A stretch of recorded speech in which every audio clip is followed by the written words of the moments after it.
अब हम बात कर लेते हैं कि प्लाट की कीमत क्या होने वाली है। तो दोस्तों, प्लाट की जो कीमत है, आवंटन प्रक्रिया है, वो लॉटरी के माध्यम से की जाएगी, यानी कि पूरी निष्पक्षता इसमें आपको देखने को मिलेगी। नमस्कार साथियों, स्वागत है आपका एक नए वीडियो में। दोस्तों, आज हम बात करने वाले हैं अनंत नगर आवासीय योजना के बारे में, जिसका पुराना नाम मोहान रोड योजना था, जो कि आप सभी जानते हैं कि इसके नाम में परिवर्तन किया जा चुका है।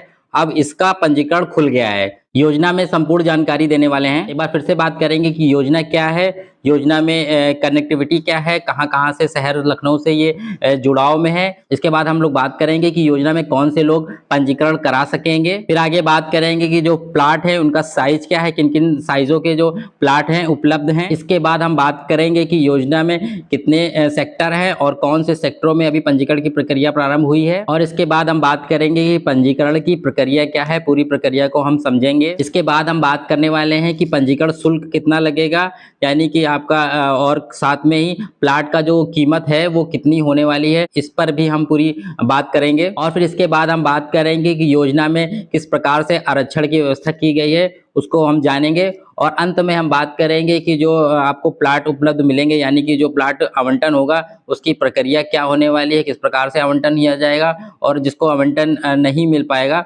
उनके लिए क्या व्यवस्था रहेगी। तो आइए शुरू करते हैं। अनंत नगर मोहान रोड आवासीय योजना 785 एकड़ में बनने वाली एक बड़ी योजना है, जिसमें आवासीय प्लाट रहेंगे और साथ में ही फ्लैट भी रहेंगे, और आगे चल के ग्रुप हाउसिंग के और कमर्शियल प्लाट भी आपको देखने को मिलेंगे।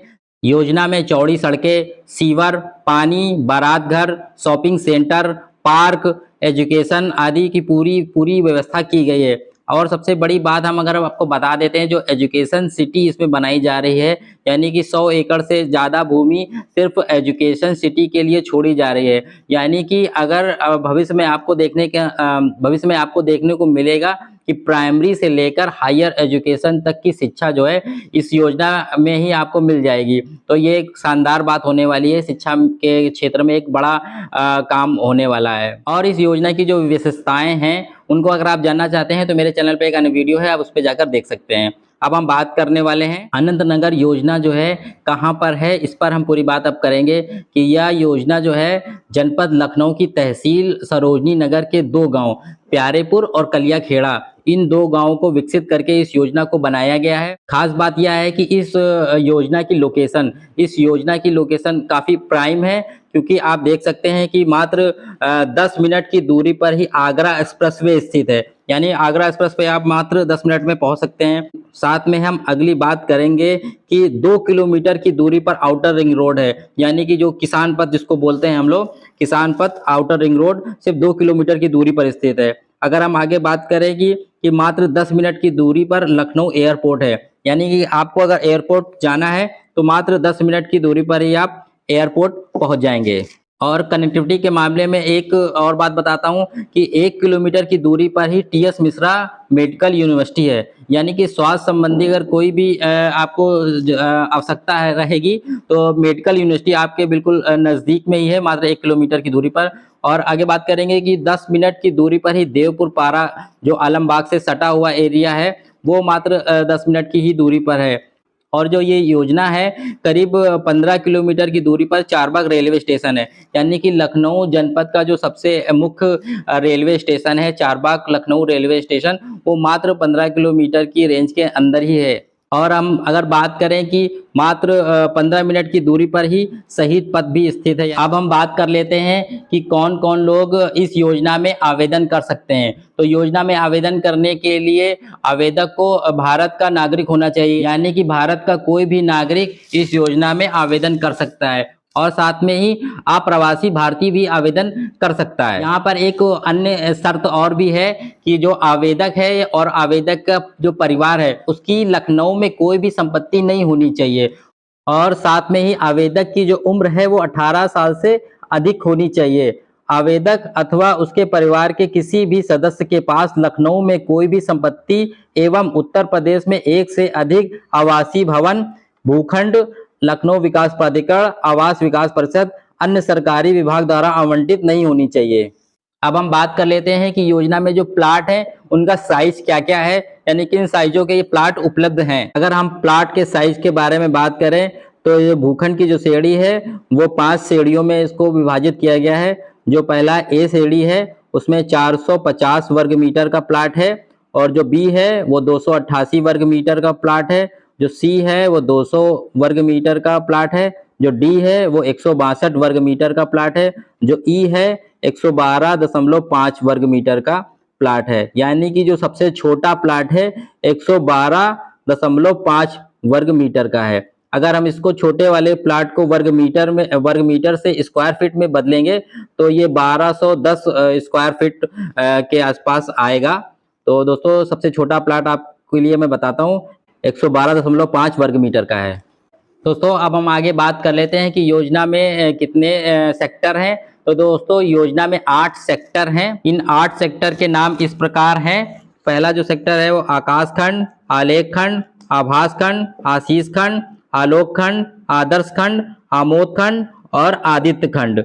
यानी कि जो आपको पहला जो ये 8 जो खंड नजर आ रहे हैं, इन सब में जो पहले फेज में सिर्फ 344 प्लाटों के लिए ये लॉटरी ऑप्शन खोला गया है। यानी कि जो पहले फेज में पंजीकरण खोला गया है 344 प्लाटों के लिए पंजीकरण खोला गया है। अब हम बात कर लेते हैं पंजीकरण की। पंजीकरण कैसे होगा? तो पंजीकरण पूरी तरह से ऑनलाइन है, यानी कि ऑफलाइन नहीं रखा गया है, पूरी तरह से ऑनलाइन इसको किया गया है।